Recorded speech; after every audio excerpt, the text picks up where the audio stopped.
je me permets aujourd'hui de rendre hommage à l'un des chantres de la résistance de la littérature nègre qui a essayé à travers sa plume de marquer un peu symboliquement ce moment. Et je vous demande de me suivre très attentivement dans ce qui est dit. Il s'agit de René Despetres, haïtien, qui a connu un moment d'exil à Cuba auprès de Fidel Castro et de Che Guevara. Je pense qu'il est toujours en vie et vit toujours aujourd'hui en France. Alors, René Despetres, dans Mine Reine Noire, écrit ceci: quand la sueur de l'Indien se trouva brusquement tarie par le soleil, quand la frénésie de l'or draina au marché la dernière goutte de sang indien, de sorte qu'il ne resta plus un seul Indien aux alentours des mines d'or, on se tourna vers le fleuve musculaire de l'Afrique pour assurer la relève du désespoir. Alors commença la ruée vers l'inépuisable trésorerie de la chair noire. Alors commença la bousculade échevelée vers le rayonnement midi du corps noir. Et toute la terre retentit du vacarme des pioches dans l'épaisseur du minerai noir.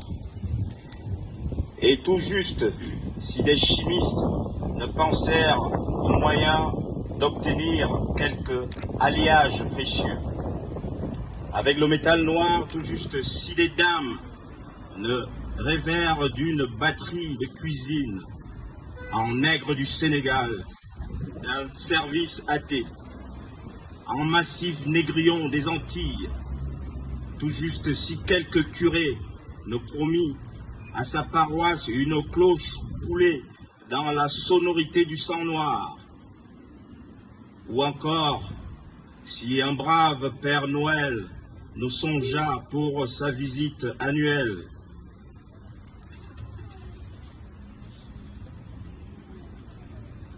À des petits soldats de plomb noir, ou si quelque vaillant capitaine ne tailla son épée dans les bennes minérales, toute la terre retentit de la secousse des foreuses dans les entrailles de ma race, dans le gisement musculaire de l'homme noir.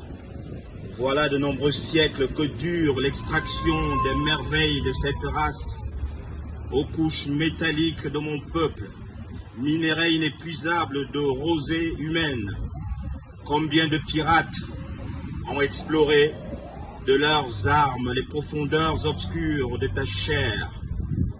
Combien de flibustiers se sont frayés leur chemin à travers la riche végétation de clarté de ton corps, songeant tes années de tiges mortes et de flaques de larmes, peuple dévalisé, peuple de fond en comble retourné, comme une terre en labour, peuple défriché pour l'enrichissement des grandes foires du monde.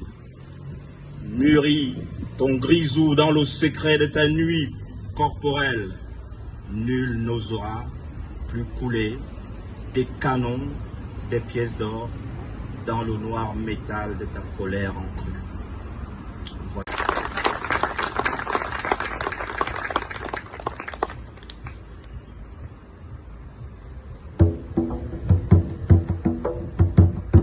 Mesdames, Messieurs, chers élus de la municipalité de Bussy-Saint-Georges, Madame la représentante du député Arnaud Bonnet de la 8e circonscription, Mesdames, Messieurs, chers concitoyens, chers Buxan-Georgiens, aujourd'hui, nous sommes réunis pour honorer la mémoire de celles et ceux qui ont subi la traite négrière et l'esclavage. Nous nous souvenons de millions d'hommes, de femmes et d'enfants arrachés à leur terre natale, l'Afrique. Dépossédés de leur liberté, de leur dignité, de leur humanité. la traite négrière et l'esclavage sont des crimes contre l'humanité. Ils ont durablement marqué nos sociétés, laissé des blessures profondes et bâti des héritages douloureux que nous portons encore en nous. Ce passé n'est pas lointain, loin s'en faut.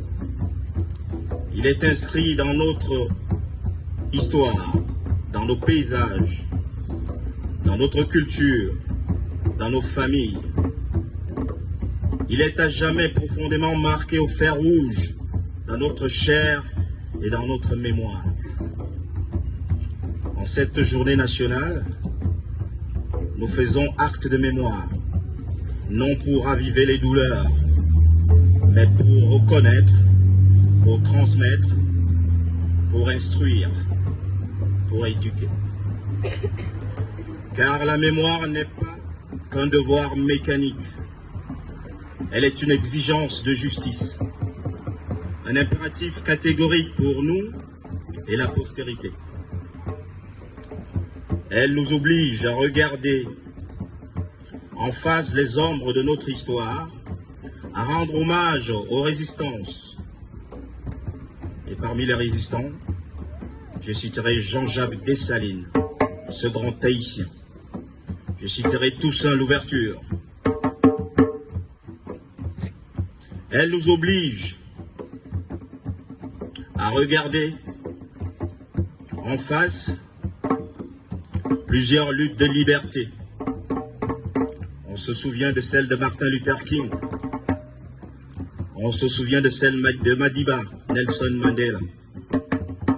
On se souvient des indépendances avec leur guerre, notamment Ruben Umniobe, Douala Mangabel, Patrice Lumumba.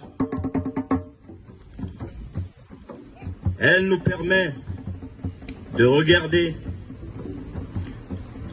à travers les voix trop longtemps étouffées.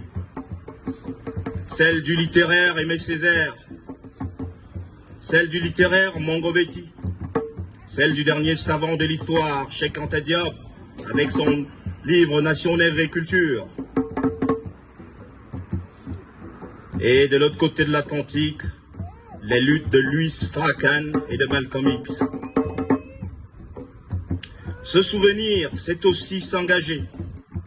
S'engager contre les formes contemporaines d'asservissement, contre le racisme, contre les discriminations. Se souvenir, c'est réaffirmer haut et fort notre attachement indéfectible aux valeurs de dignité, d'égalité et de fraternité. Se souvenir, c'est réaffirmer autant pour moi notre négritude, au sens césarien du terme. Car, dit Césaire, la négritude est la simple reconnaissance du fait d'être noir et l'acceptation de ce fait, de notre destin de noir, de notre histoire et de notre culture. Au-delà de ces écrits de Césaire, un autre écrivain africain renchérit et dit « Oui, la négritude, elle devrait se confondre en une forme de tigritude face à toute servitude. » C'est Wole Soyinka.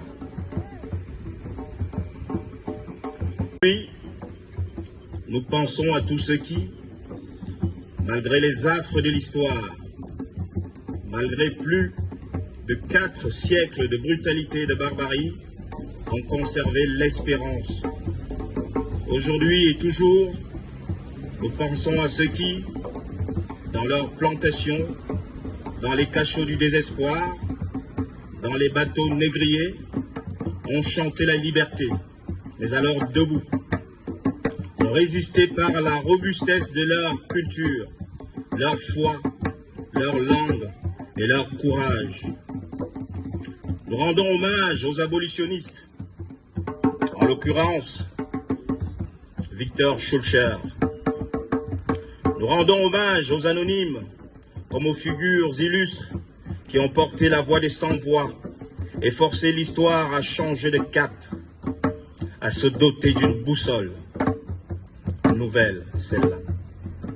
Enfin, le regard tourné vers la postérité, nous adressons un message à la jeunesse.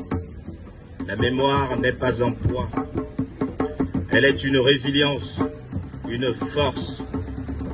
Elle est un phare dans la nuit qui illumine notre présent et scrute l'horizon. Une boussole qui nous oriente vers le droit chemin pour un avenir plus juste, plus libre, plus fraternel. Vive la mémoire, vive la liberté, vive la fraternité, vive la France.